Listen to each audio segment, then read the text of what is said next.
დღეს უნდა ვისაუბროთ мотивაციაზე და სხვადასხვა მენეჯმენტში მომუშავე სხვადასხვა მეცნიერის და პრაქტიკოსის აზრით ეს არის ცენტრალური თემა ფაქტურად მენეჯმენტის.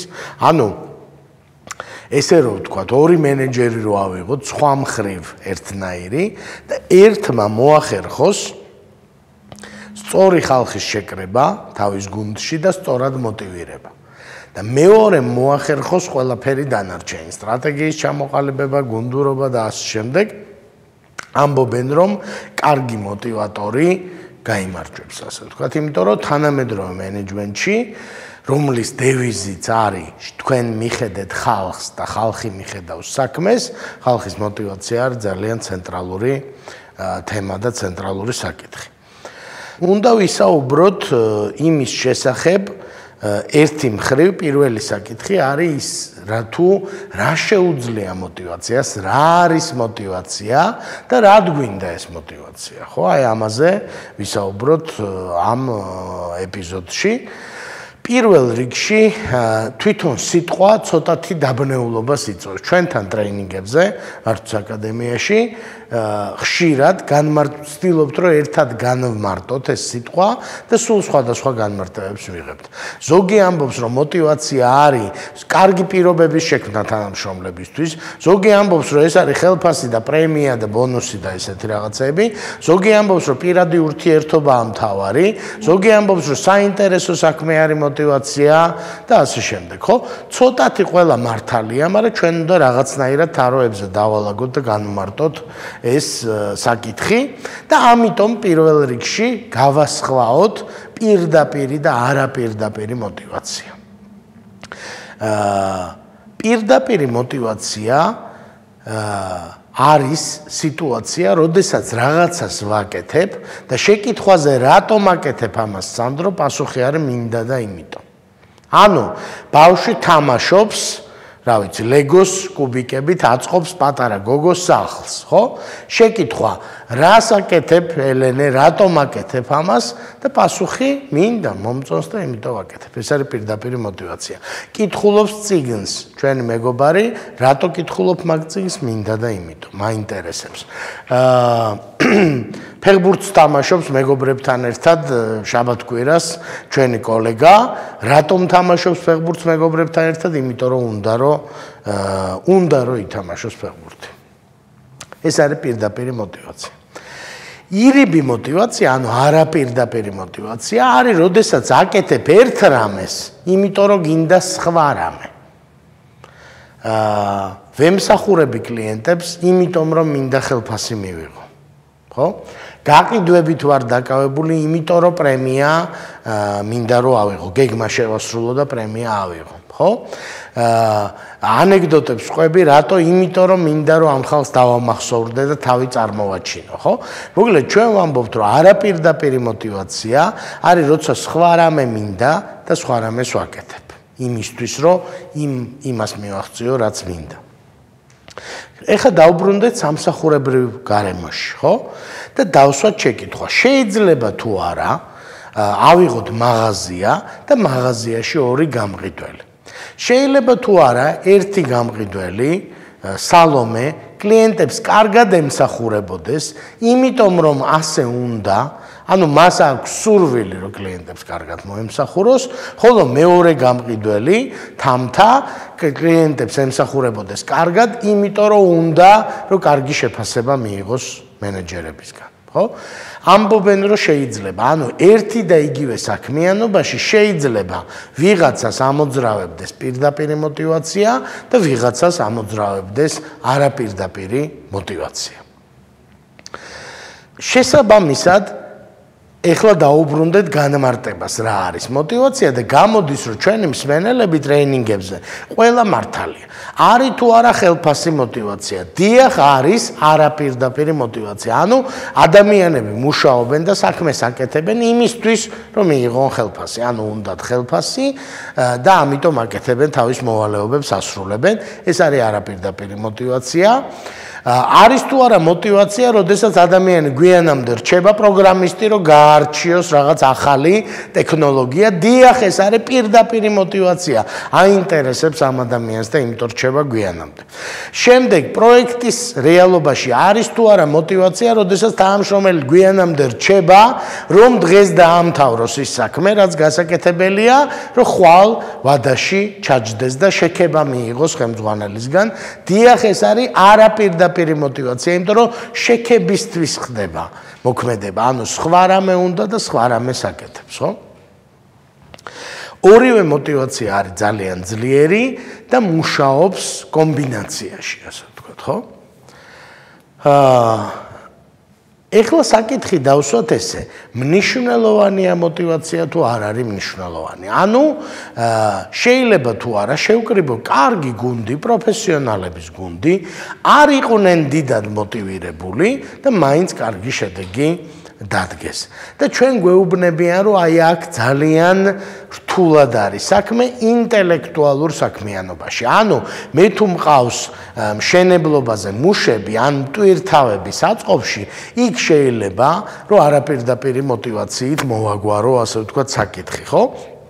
მაგრამ ამბობენ, რომ ინტელექტუალურ საქმიანობაში მხოლოდ არაპირდაპირი мотивაციით არაფერი გამოვა. ანუ, სხვა სიტყვებით რო ვთქვათ, ხელფასისთვის და პრემიისთვის თუ მუშაობს ინტელექტუალური საქმიანობის მუშაკი, შედეგს კარგს არ უნდა ველოდეთ. ინტელექტუალური საქმიანობა ძალიან ფართია. გაყიდვებიც ინტელექტუალური საქმიანობაა. შესყიდვებიც, ადამიანური რესურსის მართვაც, ეს ვიდეო და ფოტო გადაღებაც, ყველაფერი ეს არის მენეჯმენტი, თავისთავად მენეჯმენტი არის ინტელექტუალური საქმიანობა. ჩვენ გვეუბნებიან, რომ ინტელექტუალურ საქმიანობაში უნდა არსებობდეს პირდაპირი мотивация, მას მერე უნდა აძლიერებდეს არაპირდაპირი ირიბი мотивация და ამ შემთხვევაში მივიღებთ საუკეთესო შედეგს. რისთვის არის საჭირო ახლა мотивация, აი ამ საკითხზე დავფიქრდეთ, ხო? ძალიან ხშირად ჩვენ საუბრობთ იმაზე, თუ რა გვინდა ჩვენი საუკეთესო თანამშრომლებისგან და ამ ჩამონათვალში ძალიან ხშირ შემთხვევაში მენეჯერები ასახელებენ ინიციატივიანობას, თავის თავზე დამატებითი პასუხისმგებლობის აღებას, ახალი იდეების გენერირებას. ხო? და ასე შემდეგ, ანუ უფრო შემოქმედებით რაღაც ნაბიჯებს და უფრო მაღალი პასუხისმგებლობის ნაბიჯებს, ხო? აი ეს ორი სიტყვა, საკვანძო სიტყვა, შემოქმედებითობა და მაღალი პასუხისმგებლობა და ჩვენ გვეუბნებიან, რომ ამას იწვევს მხოლოდ პირდაპირი мотивация.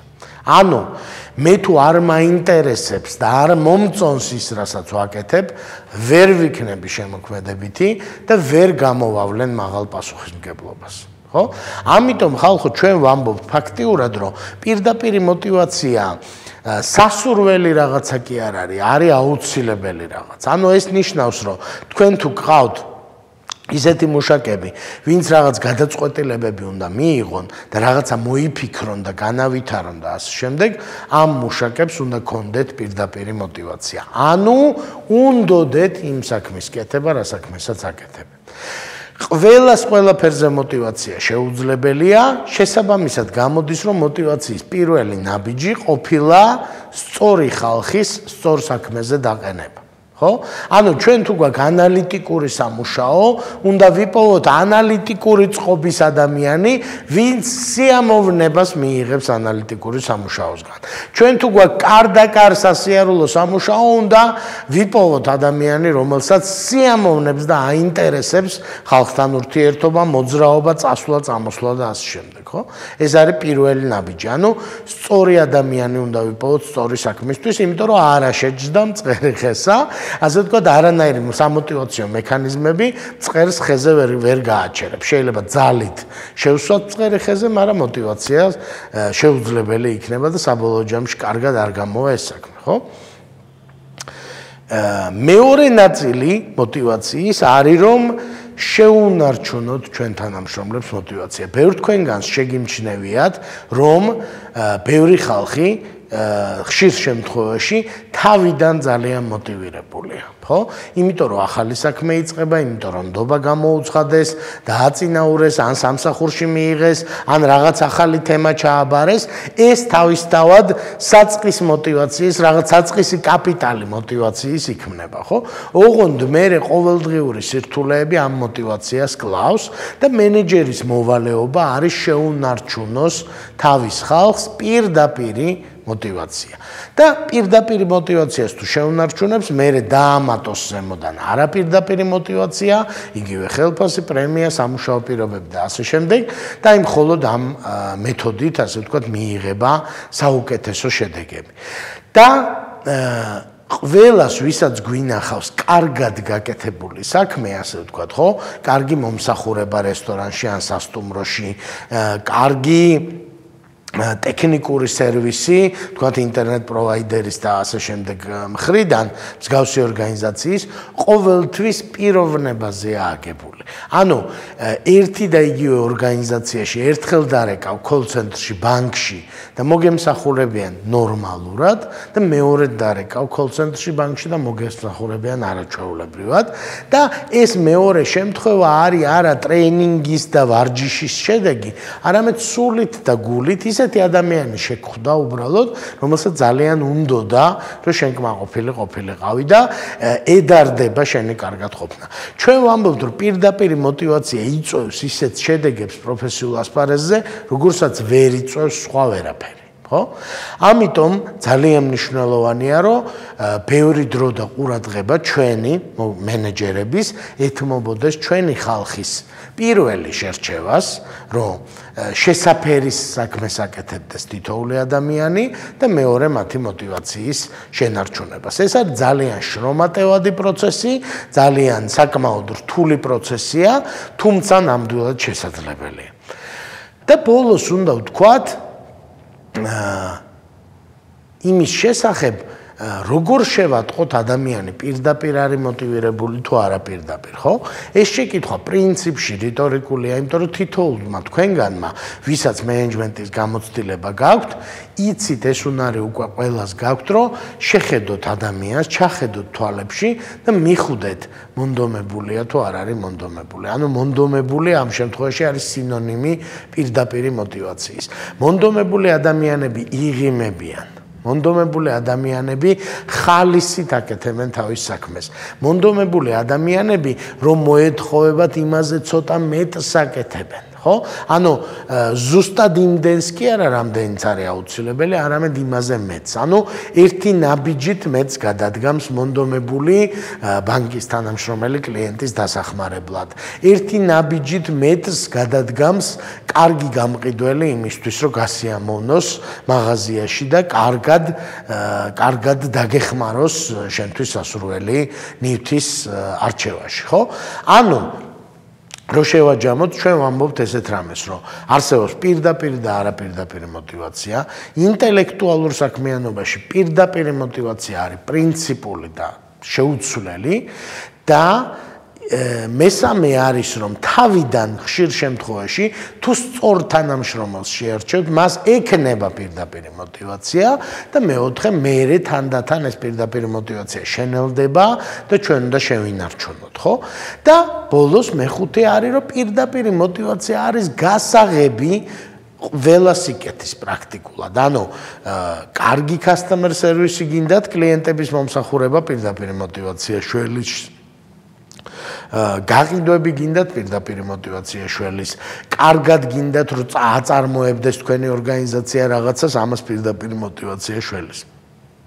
ჩვენ ვამბობთ, რომ თქვენ უნდა მოახერხოთ, რომ ერთი გაარჩიოთ, ვინ არის პირდაპირად მოტივირებული და ვინ არა და მეორე იზრუნოთ და იმუშაოთ იმ მიმართულებით, რომ შეუნარჩუნოთ თქვენ თანამშრომლებს პირდაპირი მოტივაცია გრძელვადიან პერიოდში.